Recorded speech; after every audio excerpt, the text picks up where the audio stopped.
Welcome to today's thought for July the 30th. Our readings are 2 Samuel chapter 16, Jeremiah chapter 20 and Romans chapters 5 and 6. And our thought is, who tests the righteous? What powerful chapters we have read today. Firstly, David, humbled by the consequences of his sin, flees from Jerusalem. He refuses to take any action against the one who curses him. He says of Shimei, "Let him curse, for the Lord has told him to. It may be that the Lord will look on the wrong done to me, and that the Lord will repay me with good for his cursing today." 2 Samuel chapter 16 verses 11 and 12.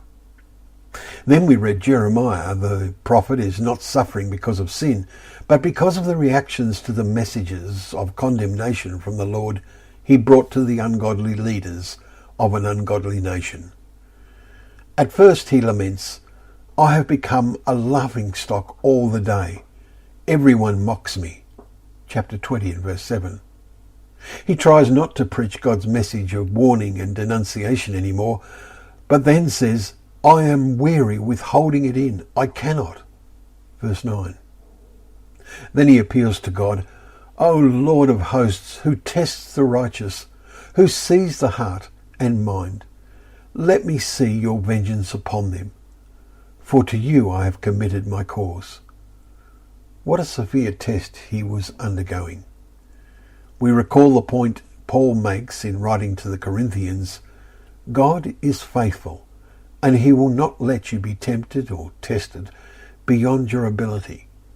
But with the temptation he will also provide the way of escape, that you may be able to endure it. 1 Corinthians 10 and verse 13. David was escaping physically, but in the process he was reconnecting with his God. Our New Testament reading provides us with two of the most meaningful chapters in the Bible, Romans 5 and 6. They tell us how Christ died for the ungodly. Perhaps for a good person, one would even dare to die. But God shows his love for us in that while we were still sinners, Christ died for us. Chapter 5 and verses 6 to 8. Dare we remain separate from God, refusing to take on the name of his Son through baptism? And if we have taken on his name and stumble, as did David, what deep heart-searching can and should then follow? It is essential that we are fully conscious of the wonder of God's mercy and grace, as now seen in David's attitudes. Let us sense with Jeremiah how God sees the heart and mind and tests the righteous. And then, as Paul writes in chapter 6 and verses 17 to 18, become obedient from the heart to the standard of teaching to which you were committed, and having been set free from sin, have become slaves to righteousness.